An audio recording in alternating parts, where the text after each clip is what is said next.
Bienvenidos a la República de la Mentira. Un viaje a las cloacas del poder, a los secretos que nunca debieron ver la luz. Y a las traiciones que cambiaron para siempre la historia de nuestro país. Hoy, iniciamos esta serie de podcasts con la lectura de los prólogos. Son la llave de entrada a un universo de conspiraciones, corrupción y silencios cómplices. Escuchen con atención, porque lo que aquí se cuenta, no es ficción. Es un espejo. Un reflejo, demasiado cercano a nuestra realidad. Todo comienza en un silencio. Un silencio lleno de secretos. La política no es un escenario limpio ni transparente. Es un teatro de sombras. Mientras los ciudadanos miran hacia un lado. En la oscuridad se tejen pactos, chantajes y conspiraciones. Y esa sombra lo envuelve todo. Hay historias que no se escriben para ser leídas. Se escriben para que nadie las olvide. La República de la Mentira no es una novela cualquiera. Es un testimonio. Una advertencia. Una cicatriz que aún supura. Altoria. Un país que no figura en los mapas, pero que todos reconocen al ver sus símbolos. Una nación nacida de la mentira. Criada en el miedo. Gobernada por la costumbre. En este primer episodio, vamos a adentrarnos en el origen de todo. En la sombra que lo envuelve todo.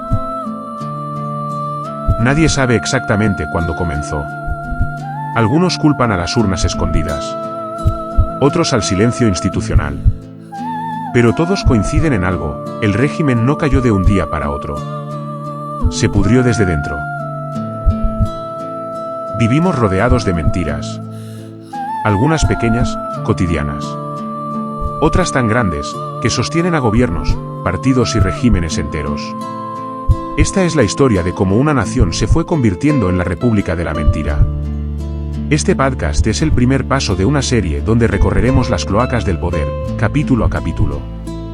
El libro se divide en 3 partes. El ascenso, año 2014 al 2018, el inicio de la maquinaria del engaño. El poder, año 2018 al 2022, cuando la mentira se hace sistema.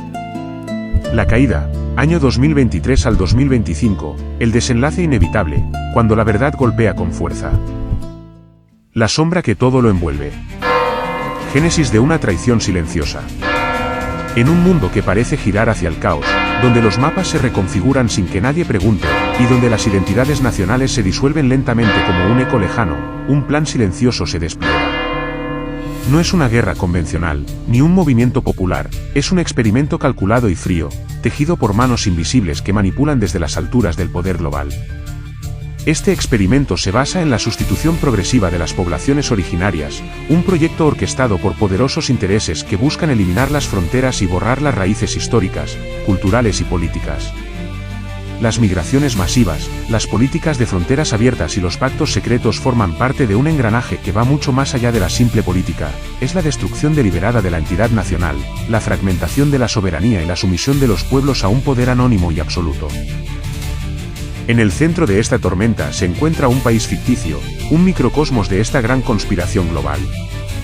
Gobernado por un presidente que ascendió a través de oscuras maniobras y alianzas con los poderes fácticos, este país se ha convertido en un escenario de escándalos, corrupción y traiciones. La sombra del poder se extiende desde los despachos oficiales hasta los rincones más ocultos, donde grabaciones comprometedoras en saunas privadas y encuentros clandestinos entre hombres influyentes se convierten en moneda de cambio. Lorenzo Vela, un periodista de moral férrea y mirada penetrante, comienza a trazar un mapa invisible que une los hilos dispersos de esta madeja. Su búsqueda de la verdad le lleva a cruzar peligros y a enfrentarse a un sistema dispuesto a todo para silenciar a quien ose cuestionarlo. Cada paso que da revela una red de chantajes, contratos amañados y acuerdos bajo la mesa que mantienen la maquinaria corrupta en marcha. Pero no es solo un relato de poder y traición. Es también la historia de una nación que lucha por mantener su identidad y su dignidad mientras ve cómo se desmoronan sus pilares. La corrupción no es solo económica, es la corrupción del alma, la destrucción lenta y constante de un pueblo que se siente traicionado y abandonado. En esta cúpula del engaño, nadie es lo que parece, y la verdad se oculta tras un velo de mentiras, medias verdades y secretos inconfesables. El poder es un juego macabro, y sus piezas se mueven en un tablero donde la lealtad, la ambición y el miedo se entrelazan en una danza mortal. Bienvenido a la historia que nadie quiere contar. Bienvenido a la cúpula del engaño.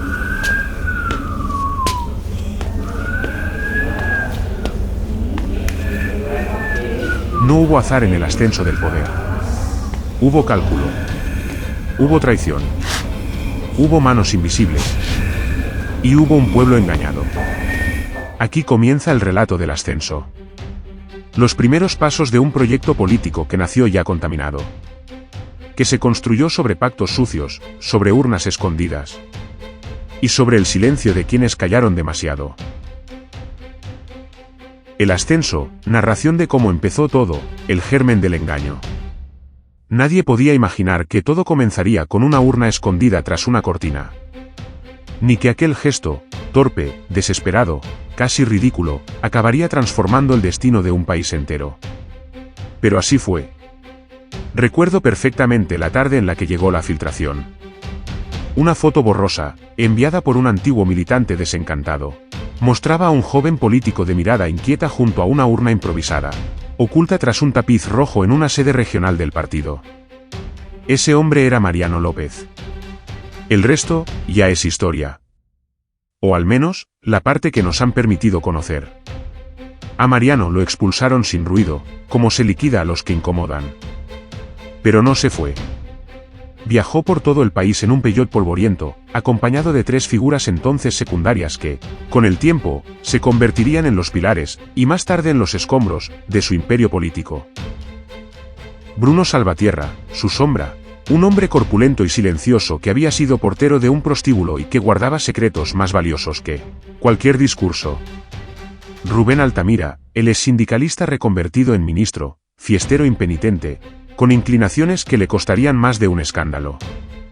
Iván Castelló, el cerebro silencioso, impenetrable, hábil con los números, con los partidos y con los silencios que pesan más que las palabras. Juntos recorrieron pueblos, ferias, auditorios medio vacíos. Hablaron de democracia, de devolver el poder a las bases. Y las bases, hambrientas de épica, se lo creyeron. Fue un regreso con tintes mesiánicos. Y como todos los regresos envueltos en euforia, también estaba contaminado por la mentira. Yo empecé a seguirle como periodista. Al principio desde lejos, como tantos. Pero cuanto más avanzaba su carrera, más me obsesionaba su pasado. Empecé a encontrar fragmentos, documentos, testimonios enterrados. Cada escándalo oculto, cada voz silenciada, era un hilo que tiraba de otro. Hasta que ya no pude parar. Este libro no es solo una crónica de un presidente. Es una autopsia del poder.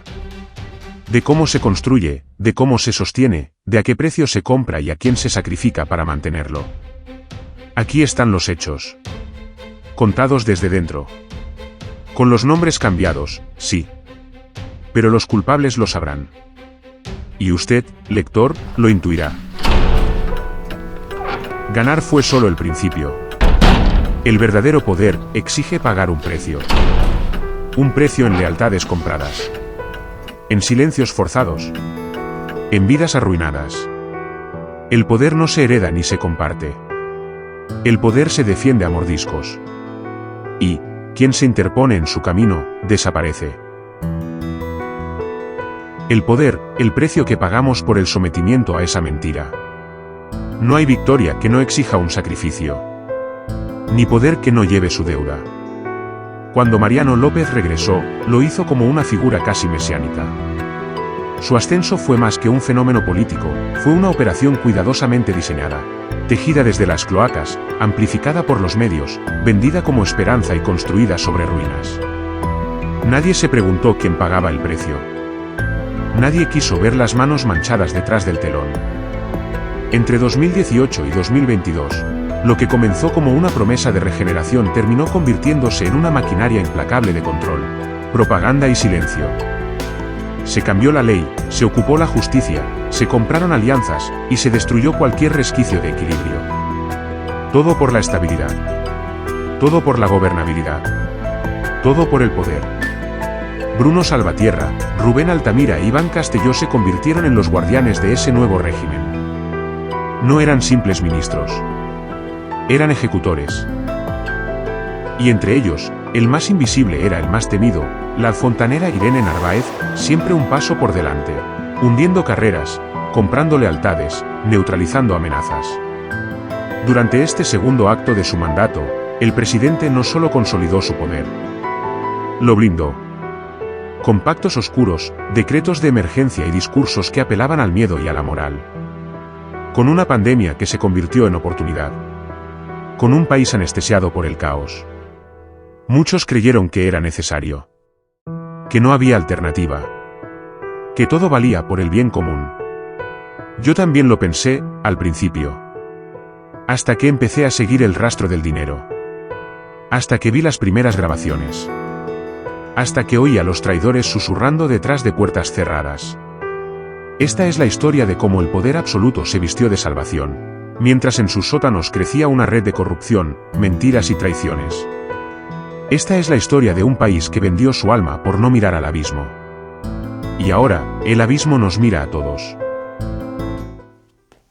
Ningún régimen dura para siempre. Ningún secreto resiste la fuerza de la verdad. La caída comienza siempre igual. Con una grieta. Con una sospecha. Con un rumor imposible de silenciar. Y cuando el muro se derrumba, se lleva por delante a todos. A los culpables. Y a los cómplices. La caída, anuncio de que nada dura para siempre, y que la red se rompe por sus propias costuras. Hay verdades que no se publican, porque al hacerlo se desmoronan los pilares de todo un país. Esta es una de ellas. Lorenzo Vela. A veces, la historia no cae como un rayo, sino que se desangra lentamente en silencio, entre despachos sellados, teléfonos intervenidos y rostros que aprenden a fingir. Así fue como se deshizo el poder de Mariano López, no con un disparo, ni con una revuelta, sino con el lento goteo de una podredumbre que ya nadie pudo disimular. Durante años, los cimientos del régimen resistieron terremotos de escándalos, traiciones y muertes políticas anunciadas. Cada nueva revelación parecía importar menos que la anterior. Las cloacas trabajaban a destajo, los titulares se silenciaban con subvenciones, y las conciencias se compraban más baratas que una rueda de prensa. Pero toda red se rompe por el nudo más débil. En este caso, no fue el presidente. Fueron sus escuderos. Bruno Salvatierra, el ejecutor. Rubén Altamira, el adicto al exceso. Iván Castelló, el cerebro inestable. Y detrás de ellos, Víctor Saldaña, el comisionista con pasaporte para moverse entre continentes y despachos. Su caída fue el primer aviso serio de que esta vez no habría vuelta atrás. Yo lo vi desde dentro. Estuve allí cuando los móviles dejaron de contestar, cuando los escoltas desaparecieron, y cuando incluso los más fieles bajaban la mirada en los pasillos del Congreso. Desde aquel día, supe que el relato oficial ya no bastaría. Por eso empecé a escribir este libro. Porque alguien tenía que contar cómo se deshizo un régimen construido sobre el engaño, el chantaje y la simulación. Este no es un relato imparcial. Es el testimonio de un periodista que también se ensució los zapatos. No me ocultó. No fui un héroe. Solo un testigo. Y ahora, cuando todo parece arder, solo queda una pregunta. ¿Quién sostendrá el país que dejaron tras su caída? Lorenzo Vela.